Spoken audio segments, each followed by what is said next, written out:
আসসালামু আলাইকুম সবাইকে। আমরা আজকে মাহবুবুর রহমানের যে সিস্টেক প্রকাশনী বইটা আছে ধারাবাহিকতার 39 নম্বর অঙ্কে রয়েছি। তো এটা একটু অন্যরকম বলতে এর আগে আমরা এই নিয়ম করেছিলাম, তো একটু সূত্র প্রয়োগ হবে, জাস্ট এতটুকুই, আর কোনো কিছুই না। একদম মনোযোগ দিয়ে দেখেন, ইনশাআল্লাহ সহজ মনে হবে। তো আমরা প্রথমেই জানি হোল নোট থাকলে সূত্র প্রয়োগ হয়। সরলীকরণের প্রথম টার্গেট হলো সূত্র, দ্বিতীয় নম্বরে কোনো কিছু গুণ অবস্থায় আছে কিনা, তৃতীয় নম্বরে লক্ষ্য করতে হয় যদি উপরে দুইটা না হয় কমন। তাহলে এখানে সূত্র বলতে হোল নোট যা নাই, গুণ বলতে ব্রেকেট তাও নাই, তাহলে সূত্র বাদ, গুণ বাদ। এখন আমরা কি লক্ষ্য করতে পারি? কমন, অর্থাৎ কোনো কিছুর সাথে কোনো কিছু মিল আছে কিনা। এখানে এক্স, এখানে এক্স নট, তা তো আর মিল না। একটার মান শূন্য হলে আরেকটা হবে কি ওয়ান, একটা ওয়ান হলে আরেকটার মান শূন্য, বিপরীত মান যেহেতু নট। কিন্তু ওয়াই এবং ওয়াই যেহেতু একই জিনিস, তো আমরা ওয়াই এখানে কমন নিতে পারি, কিংবা এক্সের সাথেও কমন নিতে পারতাম। তো প্রথমে আমরা যদি এখানে এক্সের সাথেও কমন নেওয়া যায়, এক্সের সাথেও নিতে পারেন, ওয়াইয়ের সাথেও নিতে পারেন, এটা আপনার ইচ্ছা। তাহলে আমরা ওয়াইয়ের সাথে যদি নিই, এখানে থাকবে এক্স প্লাস এক্স নট, এখানে থাকবে কি এক্স, এখানে কি হবে ওয়াই এক্স এক্স নট। আমরা জানি এ প্লাস এ নট ইকুয়াল কী হয়, সরি ওয়ান। তাহলে এখানে এক্স প্লাস এক্স নট সমান কী হবে, ওয়ান প্লাস এক্স। এখন আমরা জানি এ ইন্টু ওয়ান সমান সমান হয় এ, অর্থাৎ কোনো কিছু ওয়ানের সাথে যদি গুণ আকারে থাকে ওইটাই। তাইলে ওয়াই ইন্টু ওয়ান সমান কী হবে, ওয়াই প্লাস এক্স, সাজায় লিখলে এক্স প্লাস ওয়াই। তো বড় জোর এতটুকুই। তো বইতে দেখবেন এই অঙ্কটা একটু বড় করে দেওয়া আছে, আমরা সেটাও একটু দেখাবো ইনশাল্লাহ।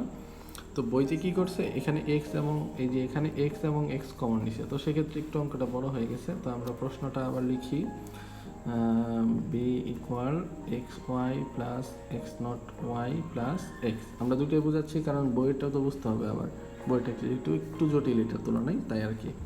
তাহলে এখানে এক্স এবং এক্স, আমরা প্রথমে এটুকু অংশে আমরা ওয়াই কমন নিছি যেহেতু মিল আছে, কিন্তু বইতে এক্স এবং এক্স এই জায়গায় নিছে, এই জায়গায় কোনো কমন নাই। তাহলে আমরা যদি এটা আর এটা কমন নেই, এখানে থাকে কি ওয়াই প্লাস, এখানে যদি ওয়াই এক্স চলে যায় ওয়ান, ওকে, কোনো কিছু নাই মানে কি আছে এখানে ওয়ান, এখানে প্লাস এক্স নট ছিল রয়ে গেল। এটা কি খেয়াল করছেন? এক্স আর এক্স যদি কমন নেওয়া হয়, এখানে থাকবে কি ওয়াই, আর এখানে কোনো কিছু নাই মানে ওয়ান, আর এখানে প্লাস এক্স নট ওয়াই থেকে যাবে। তাহলে এখানে আমরা কি জানি, এ প্লাস ওয়ান সমান সমান হয় ওয়ান। কোনো কিছুর সাথে যদি ওয়ান যোগ অবস্থায় থাকে তাহলে উত্তর হয় ওয়ান, আর যদি গুণ অবস্থায় থাকে তাহলে হয় এই যে এখানে দেখতে পাচ্ছিলাম ওই অক্ষরটাই। তাহলে এখানে এক্স ইন্টু হবে কি ওয়ান, যেহেতু ওয়ান যোগ আকারে আছে, তারপরে এখানে প্লাস এক্স নট ওয়াই। এখানে আমরা তাহলে এই যে সূত্রটা প্রয়োগ করি, এ ইন্টু ওয়ান সমান হয় কি এ, তাহলে এক্স ইন্টু ওয়ান সমান কি হবে এক্স প্লাস, এখানে আমরা লিখব এক্স নট ওয়াই। ওকে ওকে, তাহলে এখন এই যে ফরম্যাটটা, এই ফরম্যাটটা কি মনে আছে আপনাদের? এই ফরম্যাটটা মানেটা কি? এই ফরম্যাটটা আমরা বলছিলাম যদি এক পাশে একটা অক্ষর, অন্য পাশে যদি কোনো দুইটা অক্ষর থাকে, তখন দেখতে হবে যে অক্ষরের সাথে এক পাশে একটা অক্ষর আছে, বিপরীত পাশে দুইটা অক্ষরের ভিতরে একটা অক্ষর মিল থাকে কিনা।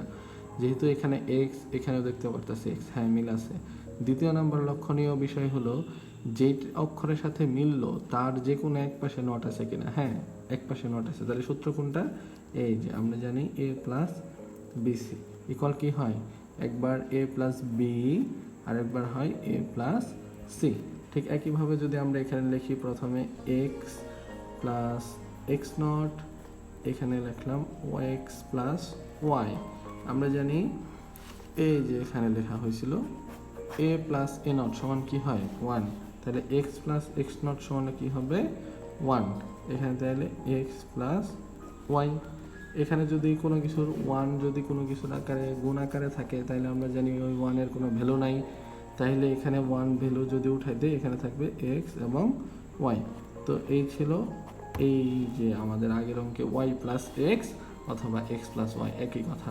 তো আপনারা দুইভাবে সমাধান করতে পারেন। যদি এইভাবে বইয়ের নিয়ম হবে একটু বড় হবে এখানে একটা সূত্র প্রয়োগের জন্য, আর যদি আপনারা এখানে শর্টকাটে ওয়াই এর কমন নিয়ে ফেলেন পরীক্ষাতে, তাও উত্তর কিন্তু সেম। তো আপনারা যেভাবেই করেন একইভাবে করলেই হলো। তো সবাইকে ধন্যবাদ, আসসালামু আলাইকুম।